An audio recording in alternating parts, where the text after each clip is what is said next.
तो हेलो प्यारे स्टूडेंट्स, कैसे हैं आप लोग। उम्मीद है मजे में होंगे, मस्त होंगे। मैं पांडव सर आपका इस चैनल पर स्वागत करता हूं।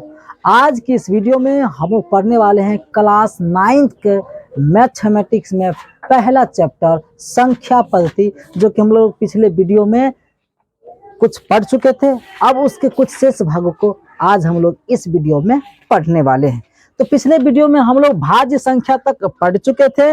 आज की इस वीडियो में हम लोग सीखने वाले हैं अभाज्य संख्या। अब समझिए अभाज्य संख्या क्या होती है। अभाज्य संख्या को हम लोग कहते हैं प्राइम नंबर। वे संख्याएं जो एक और स्वयं को छोड़कर किसी अन्य संख्या से विभाजित नहीं हो, उसे अभाज्य संख्या कहते हैं। मतलब एक ऐसी संख्या जिसमें एक से तो भाग लगेगा ही, और कोई भी संख्या स्वयं है तो उसे भाग लगेगा ही। मतलब जैसे 5 लिए तो 5 में 1 से भी भाग लग जाएगी और 5 में 5 से भी भाग लग जाएगी। क्या इसके अलावा इसमें और कोई संख्या से भाग लगेगी? इसका मतलब तब 5 क्या है? अभाज्य संख्या।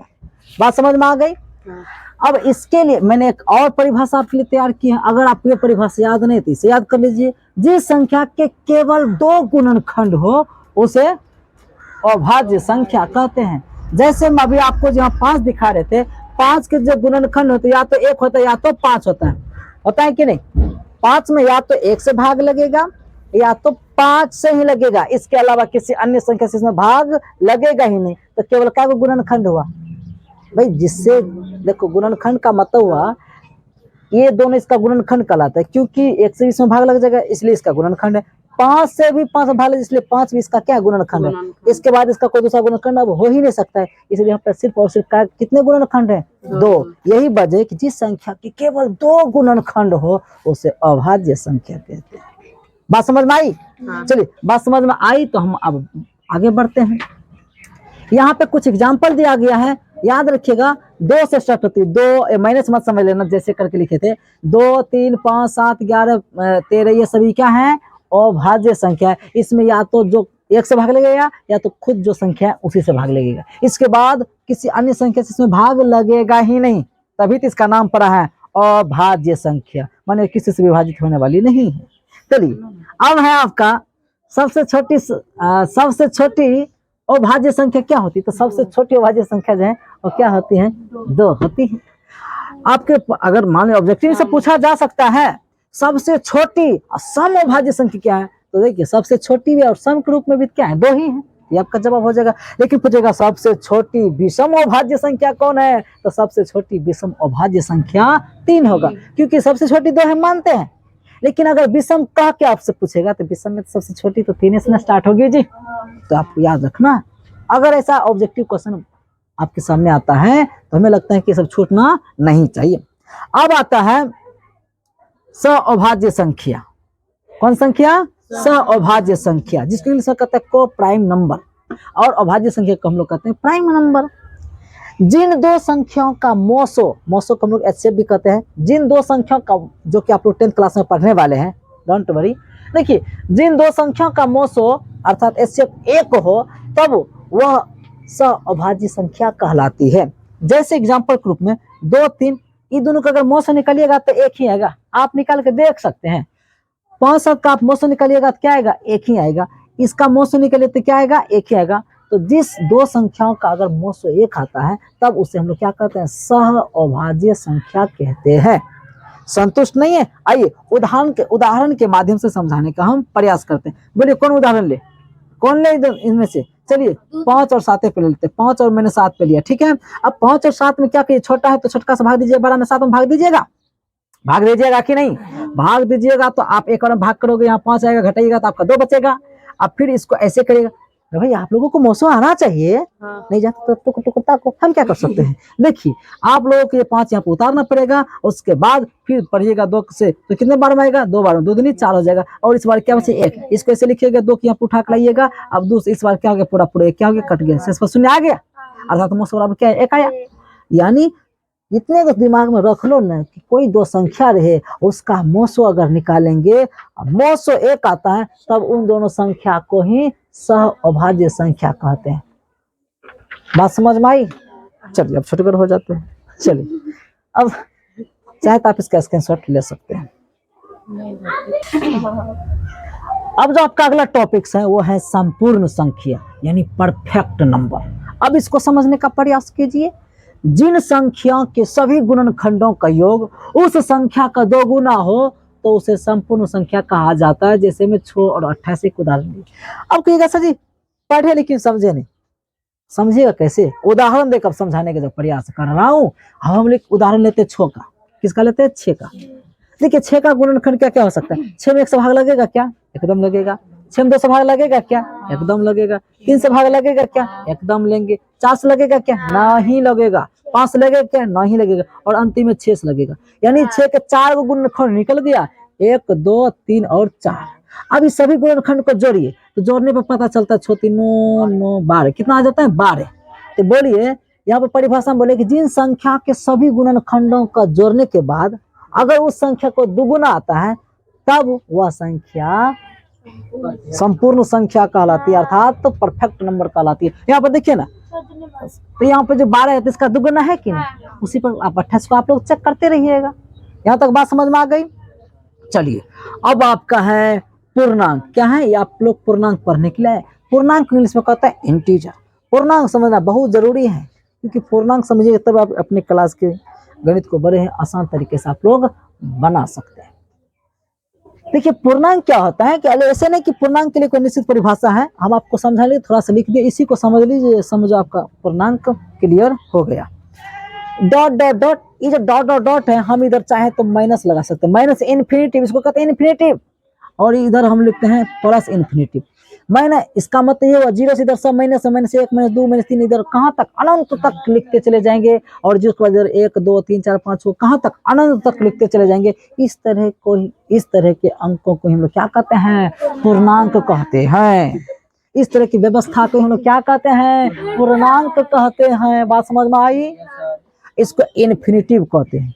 ये उल्टा आर जैसा, इसको क्या कहते हैं? इन्फिनिटिव कहते हैं। अब पूर्णांक कितने प्रकार के होते हैं? तो पूर्णांक 3 प्रकार के होते हैं। ऋणात्मक पूर्णांक इंग्लिश में निगेटिव इंटीजर, शून्य पूर्णांक जीरो इंटीजर, धनात्मक पूर्णांक पॉजिटिव इंटीजर। हे सर जी समझाइए थोड़ा सा बढ़िया से, ये ऋणात्मक पूर्णांक क्या होता है? लड़की यहाँ पे समझो, इन्फिनिटिव है यहाँ पे, अच्छा वो माइनस में है, ठीक है, तो डॉट डॉट डॉट डॉट -3 -2 -1, बस ये सभी संख्याएं क्या है, या ये सभी अंक क्या है?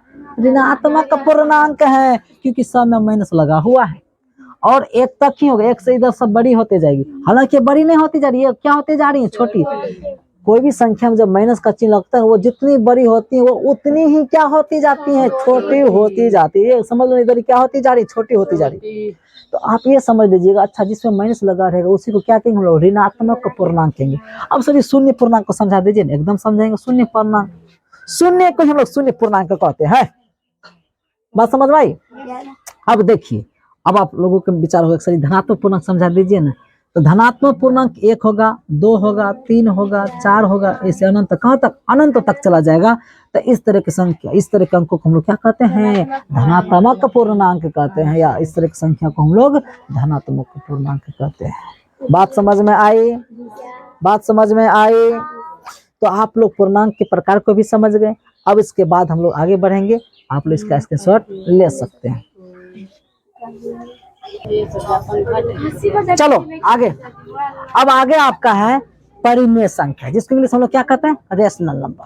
ये बड़ा ही महत्वपूर्ण है, क्योंकि ये सब आपके सिलेबस से ही बिल्कुल जुड़ा हुआ है। अब समझो परिमेय संख्या किसे कहते हैं? जिसे हम P/Q के रूप में लिख सकते हैं उसे परिमेय संख्या कहते हैं, जहां P और Q कोई पूर्णांक है तथा Q डज नॉट जीरो। ये ऐसे होना चाहिए, माने Q बराबर 0 नहीं होना चाहिए। यानी ऊपर आप 0 भी ले सकते हैं, लेकिन नीचे में जो Q रहता है, ये बटे का मतलब बटे, ये जो है ये देख ये बटे है, ये आप P/Q ऐसे लिखो कि इसको आप P/Q ऐसे लिखे, एक ही बात हुई। यानी कहने का मतलब Q बराबर 0 कभी भी नहीं होना चाहिए। P बराबर 0 हो भी सकता है, लेकिन Q बराबर कभी भी 0 नहीं होना चाहिए। यहाँ तक बात समझ में आ गई? हाँ। यहाँ तक जब बात समझ में आ गई तो इसका एग्जाम्पल जैसे हो गया, शून्य भी क्या है? परिमेय संख्या, क्योंकि शून्य के बटे में हम अपना मर्जी से लिख सकते हैं। 5 भी क्या है? परिमेय संख्या, क्योंकि इसके नीचे में हम अपना मर्जी से दे सकते हैं। अब 3/4 ले सकते हैं, 6/8 ले सकते हैं, या -3/8 ले सकते हैं। ये सभी क्या हो गया? ये सभी क्या हो गया? परिमेय संख्या का उदाहरण होगी। ठीक है, बात समझ में आई? अब आता है अपरिमेय संख्या। अब आती है अपरिमेय संख्या, जिसको हम लोग इंग्लिश में कहते हैं इरेशनल नंबर, जिसे हम p/q के रूप में नहीं लिख सकते हैं, उसे हम लोग अपरिमेय संख्या कहते हैं। लेकिन इस परिभाषा से हम संतुष्ट नहीं होते, इस परिभाषा से कोई अर्थ बढ़िया स्वरूप से निकल नहीं पाता है। इसके लिए हम आपके लिए और नए परिभाषा बनाए, वो इस प्रकार से है। जिस प्राकृत संख्या का पूरा पूरा वर्गमूल न निकले उसे अपरिमेय संख्या कहते हैं। मानो जो ऐसा संख्या जब पूरा पूरा वर्गमूल निकले ही नहीं, उसे हम लोग क्या कहेंगे? अपरिमेय संख्या। अब देखिए, मान लीजिए √2, अब 2 का जब आप पूरा पूरा वर्गमूल निकालोगे तो निकलेगा नहीं, दशमलव में आएगा, लेकिन ये पूरा पूरा नहीं निकलेगा, इसलिए क्या हो गया? अपरिमेय संख्या। अब 7 का वर्गमूल निकालोगे तो पूरा पूरा नहीं निकलेगा, इसलिए क्या होगा? अपरिमेय। अब पाए तो याद रखना पड़ेगा, पा एक क्या है? अपरिमेय संख्या, याद रखना पड़ेगा। हाँ, 0.01, फिर 001, 0001, 00001 डॉट डॉट। इसमें हम देखें दशमलव के बाद एक 0 है, फिर 1 है, फिर डबल 0 है, फिर 1 है। मतलब यहाँ पे देखें प्रत्येक कदम के बाद एक शून्य की संख्या एक निश्चित रूप से क्या होते जा रही है? बढ़ते जा रही है, बढ़ते जा रहे हैं, और ये चलते रहेगी, कभी कब खत्म होगी इसका कोई पता नहीं है। तो इस तरह के संख्या को भी हम लोग क्या कहते हैं? अपरिमेय संख्या कहते हैं। एक पॉइंट हम लिखना भूल गए थे, जो अभी हम लिख के आपको समझाने का प्रयास करेंगे। ये पॉइंट ये है, दो परिमेय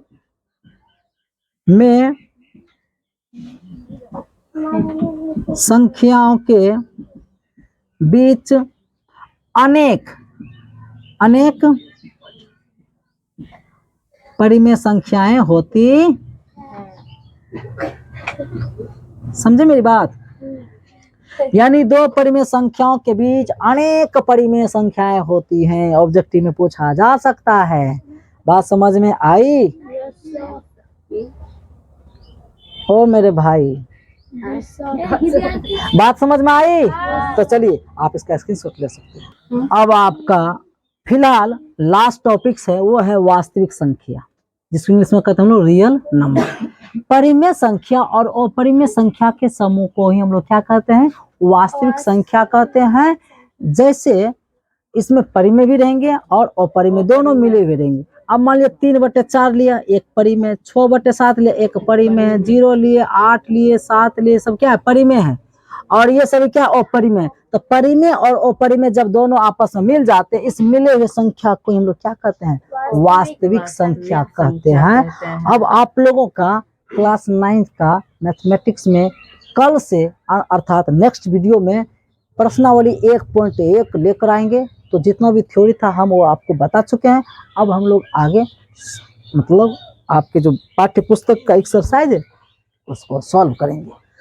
तो आज की इस वीडियो में इतना ही, मिलते हैं नेक्स्ट वीडियो में नेक्स्ट टॉपिक के साथ। तब तक आप लोग अपना ख्याल रखिए। धन्यवाद।